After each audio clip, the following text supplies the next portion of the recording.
भ्रम फैलाया जा रहा है राहुल गांधी द्वारा, झूठ बोल रहे हैं राहुल गांधी। कुल 20,000 करोड़ रुपए इलेक्टोरल बॉन्ड द्वारा पॉलिटिकल पार्टीज को दिए गए, जिसका पूरा रिकॉर्ड सर्वोच्च न्यायालय में है। उस 20,000 करोड़ में से 14,000 करोड़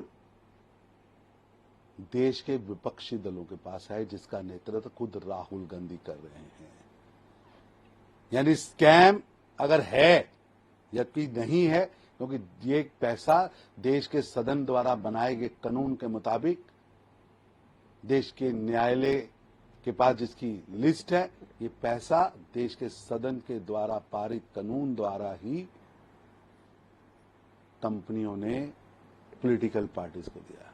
लेकिन 20,000 करोड़ में से विपक्ष की पार्टियों के पास 14,000 करोड़, और जो भारत की सबसे बड़ी पार्टी है उसके पास 6,000 करोड़। देश के अंदर काले धन की जननी कांग्रेस पार्टी रही है। कांग्रेस पार्टी वो पार्टी है जिसने देश में घोटाले और घोटाले 4 से लेकर 14 तक एक घोटाला संस्कृति चलाई है। इसलिए राहुल गांधी जी को आईने में कुछ और दिख रहा है। जी, किस तरह से उनका क्या एजेंडा है देश के लिए, किस तरह से इनको काम करना?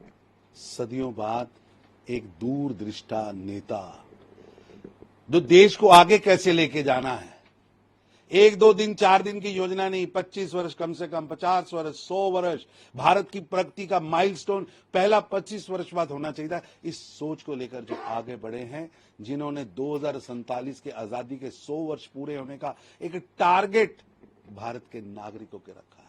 भारत में असीमित संभावना है। भारत विश्व में सबसे युवा राष्ट्र है। एक भारत श्रेष्ठ भारत के पग पर बढ़ते हुए स्केल, स्किल और स्पीड तीनों को बढ़ाना होगा। ये सोच नरेंद्र मोदी जी लेके आए हैं कि यही समय है, ये सही समय है और ये भारत का समय है। हमें आगे बढ़ना होगा।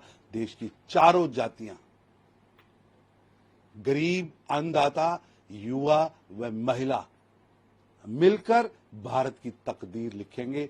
ये सोच लेकर मोदी जी आए हैं। अब हारी हुई बाजी देखकर राहुल गांधी व कांग्रेस घटिया शब्दों का इस्तेमाल कर रहे हैं। जी, सोने की हैबिट पे भी डिक्टेटरशिप चलाएगी।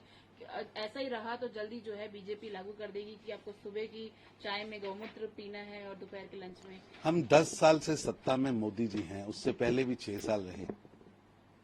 सबका साथ, सबका विकास, सबका प्रयास और सबके विश्वास के साथ हमने सरकार चलाई है।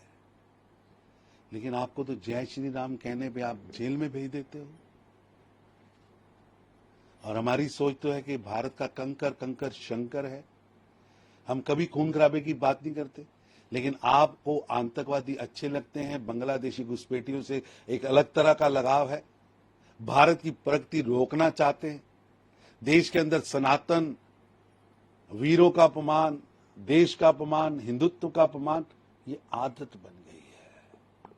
कौन क्या खाए, कैसे खाए, कहां खाए, स्वतंत्र है भारत। झूठ व भ्रम बोलना बंद करें।